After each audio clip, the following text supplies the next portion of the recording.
We can only set new limits within which we must live. Our self-image, which dwells at the subconscious level of thinking, determines the kind and scope of person we are in every walk of life.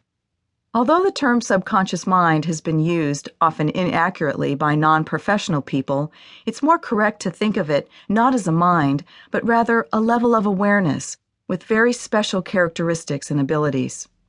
Let's imagine two levels of thinking using the analogy of a money bank with a card holder and an ATM machine.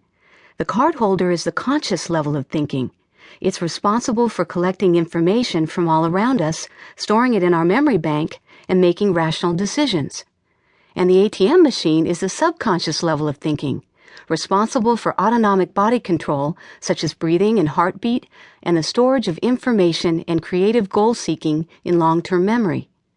Like your subconscious level of thinking in your brain, the ATM machine at your bank is programmed to perform a number of specific tasks. When the cardholder activates it by punching in the code, the machine does exactly what it's told to do. The human brain operates in much the same way, but is far more elegant and complex than any system we could ever invent. Compared to the human brain-mind system, the biggest supercomputer is like a speck of dust. Let's look at the relationship of the conscious cardholder level and the subconscious ATM level of thinking. The cardholder can't make a decision.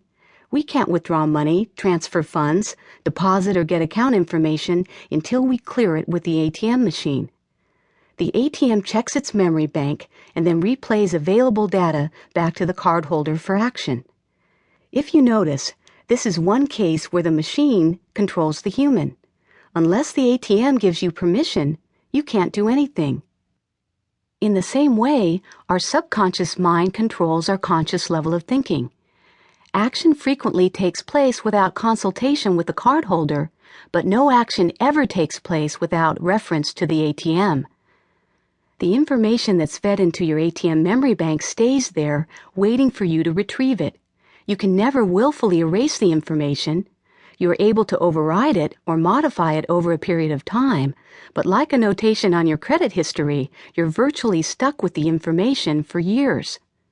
Dad used to recite a poem about the self-image, and we grew up knowing it by heart. Deborah and I changed it to fit our analogy of the subconscious memory bank and the ATM machine. There's an automatic teller inside you and me, a subconscious bank statement of what we hear and see. It makes positive deposits of praise and love and cheer, and negative withdrawals of abuse and hate and fear. It doesn't care what's right or wrong, or what is false or true. It's a servant of all great leaders, and all the failures too. It's this automatic teller that builds your life success. It's the day-to-day deposits that lead to happiness.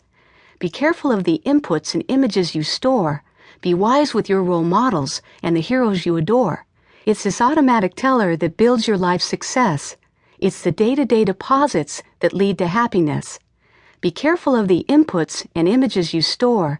Be wise with your role models and the heroes you adore. It's this automatic teller, the self-image that we hold, that takes the ore of compound thoughts and forges it to gold. Before you go to sleep tonight, feel how much you care.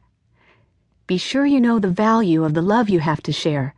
For there's nothing more important to the future that you'll live than the automatic teller and the deposits that you give. The critical point to recognize, of course, is that both the unlimited potential of childhood and the tight constraints of adulthood originate and reside primarily in the imagination. It's time to reset the dream machine and adjust the dials in favor of towering growth and abundance.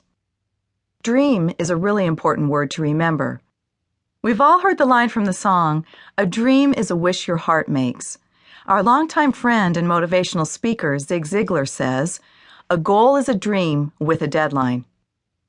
From the time he was a young boy, Jim Carrey knew what he wanted to do with his life.